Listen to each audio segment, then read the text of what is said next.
So, you want to become a pixel artist, but you don't know where to start? Well, I think I can help you. Welcome to the first episode of a series of tutorials for beginners where I will explain you the basics of pixel art, animation, and how we can use Photoshop to do all of that. Hi, my name is Andrei, and I'm the creator of a game called The Mighty Rune.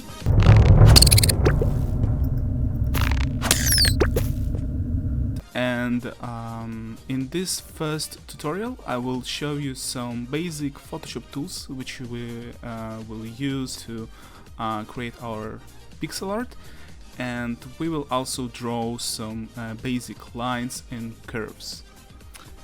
So let's go. So we will start with creating a new file. We will need to set up some dimensions for it, so let's just do it really quickly. I would suggest you to do something like 128 by 128.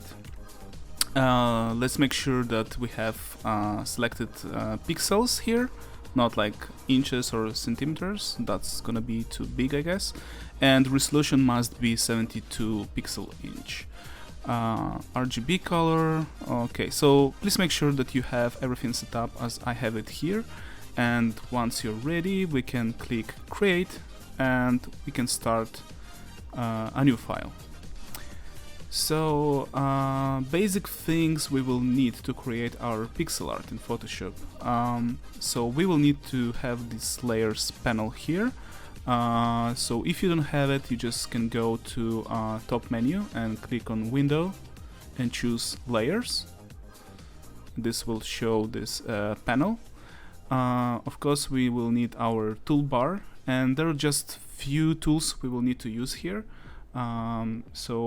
First one and most important one, the one that we will draw with, it's gonna be pencil. So probably the first time you open Photoshop you will have a brush tool here. So if we click and hold, there is like a small menu here and we can choose pencil tool. Cool, we have it. So why pencil tool? Because it allows us to draw with, actually pixels, and we don't have any blur or anything else that we might have with the brush tool. So we have pencil, and another thing we need to make sure that pencil is set to size of 1 pixel. And there is no like smoothing or opacity set, like opacity should be 100%. So that's one tool. Another tool we will need is eraser tool, because usually what I do, at least, I draw some pixels, something is wrong, I choose eraser, I clear some pixels and I go back to the pencil. So this should be, quite quick switch to do. So we need to set up our eraser as well. So if we choose eraser, again, if you don't have it here, you can press and hold.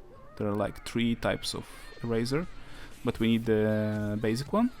And also make sure that this one is set to pencil, because we want to draw 1 pixel and want to delete 1 pixel. So here we choose pencil, and again, here the size should be 1 pixel. Opacity 100%, no smoothing and things like that. So okay, we have these 2 basic and most useful tools. Another tool I would suggest you to set up is a rectangle selection tool. So this one will allow us to select some area of the work we're doing, move it around. It will be quite handy to have. And also this one needs to have some settings there, specifically for pixel art.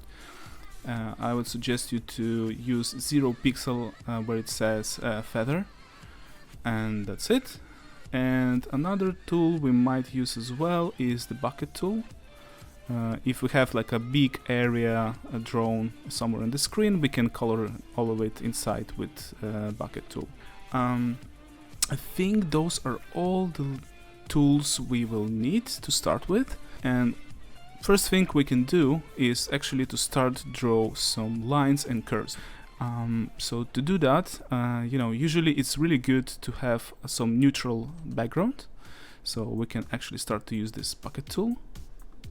Choose a really neutral color. Usually I do like some, somewhere here, which is quite gray area. and I choose someone between like green and blue.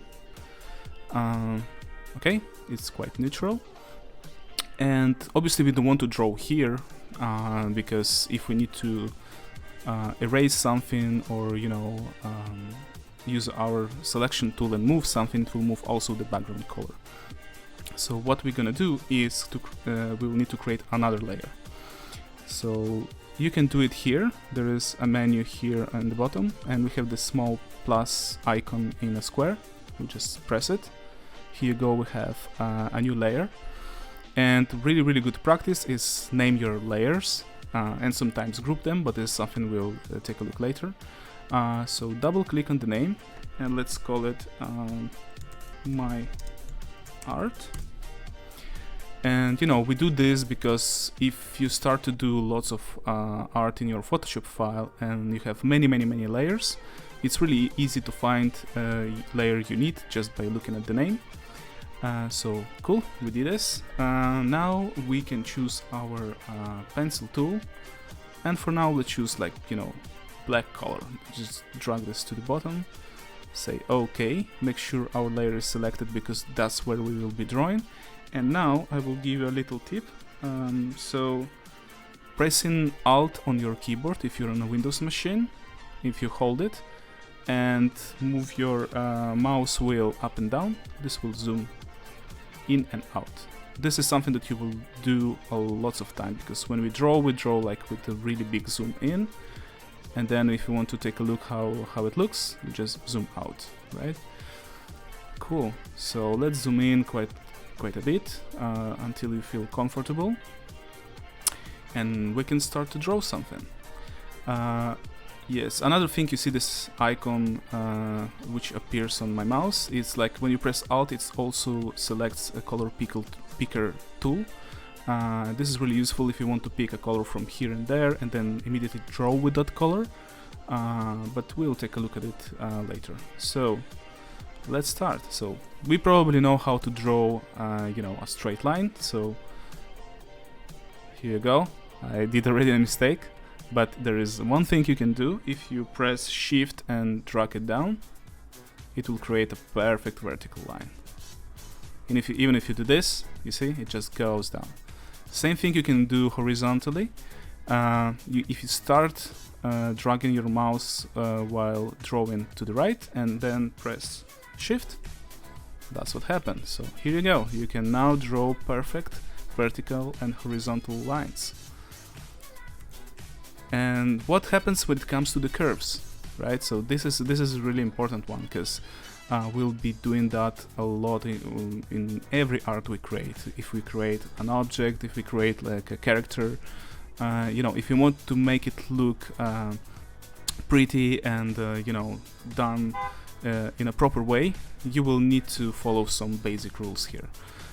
So what are we going to do here is we'll try to draw a circle, really simple circle, right? So what we can do is start from top. Let me zoom in a little bit, and let's create a line which is made of 4 pixels. Super easy, right? So now here where the curve starts. So how do we do it? Like, some people at the beginning, they can just, do this, draw something, and so on. But this doesn't look like a circle, Some people even do at the beginning, and well, some people. I did it a lot at the beginning when I tried to learn it. Just do this, right? So it's kind of circular, but it's not perfect, and it feels like I don't know what I'm doing. So once we did our 4 pixels on top, let's do it in a proper way. We'll need to do a little bit of counting, right? So we have 4 pixels wide line here. So let's just do another one here made of 2 pixels, and the curve starts to go down. And now let's do 1 pixel. So you see this nice curve here. And we need to repeat kind of this thing on each side, right? So, but in inverse. So now we had 4 to 1. So 1 we have already. So let's do another 2, but now this way, because we need to do this curve. And 1, 2, 3, 4. So we repeat this, but vertically. So now we need to do it again. Let's do another 2, 1, another 2, and another 4. Cool, we have same circle, which is really perfect. Let's do, let's finish the circle. So what would go next? Obviously 2, 1, and then again 2, and then again 4. And there is not much left to do. 2, 1, and 2. You see? That was perfect. If we count a little bit and think ahead, we can actually create really nice curves. And here you go, you have your perfect circle. So, I would say for this tutorial we will actually stop here. I showed you, the very basics of pixel art, and how to have your setup and how to do things. So now you can, take your time and experiment a little bit. I'd say, it's always the best way to learn something is to mess around with things. Thanks for watching. Please subscribe, follow me on Twitter and so on for more tutorials, and please do suggest me what you want to see next. And probably in next tutorial we will learn some basic shading and lights and shadows, so we can actually transform maybe this circle in a sphere. So yeah, thanks for watching and see you next time.